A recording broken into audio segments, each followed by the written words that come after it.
ফোরাত নদীর তীরবর্তী মধ্যপ্রাচ্যের তেল সমৃদ্ধ মুসলিম দেশ ইরাক আব্বাসীয় খেলাফতের সময় প্রতিষ্ঠিত যুদ্ধবিধ্বস্ত দেশটি পার করছে কঠিন সময়। এর মাঝেও বিশ্বের অন্যান্য দেশের মতো পবিত্র মাহে রমজানে ইরাকি মুসলমানরা ধরে রেখেছেন ইসলামী ঐতিহ্য ও নিজস্ব সংস্কৃতির চর্চা। ইবাদত বন্দিগি আর উৎসবে মুখর থাকে রমজানের ইরাক। ইফতার আয়োজনে থাকে সুন্নতি খেজুর, গরু মহিষ কিংবা ছাগলের দুধ পান করে রোজা ভাঙেন এখানকার মুসলমানরা। সাথে খাওয়া হয় টক দই দিয়ে তৈরি করা পানীয় সিনেনা, মসুর ডালের স্যুপ, শরবাত, আদাসও ইরাকিদের বেশ পছন্দ। মুখরোচক খাবার দাবারের জন্য দুনিয়া জুড়ে আছে ইরাকিদের সুনাম। দস্তরখানে থাকে সিদ্ধ চালের ভাত, ভেড়া অথবা মুরগির মাংস।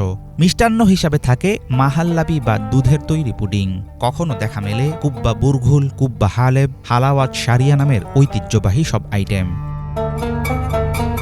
সেহরিতে ইরাকিদের পছন্দ অল্প খাবার। টেবিলে থাকে মাখন মাখানো রুটি আর তাজা শশা। রমজানে স্থানীয় বাসিন্দারা খান নানা পদের শরবত। প্রতিবেশীদের ঘরে ঘরে ইফতার সামগ্রী পাঠানো এই অঞ্চলের অন্যতম ঐতিহ্য।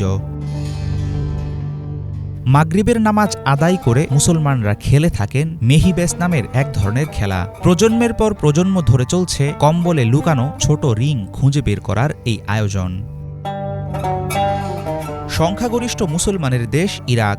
সাদ্দাম হুসেইনের পতনের পর থেকে মার্কিন হস্তক্ষেপ ও শিয়া সুন্নি কুর্দিদের দ্বন্দ্বে জর্জরিত ইতিহাসখ্যাত সমৃদ্ধ ঐতিহ্যের এই দেশ সংঘাত সংকট পেরিয়ে পবিত্র মাহে রমজানে সুন্দর আগামীর আশায় নতুন করে বুক বাঁধেন ইরাকের মুসলমানরা।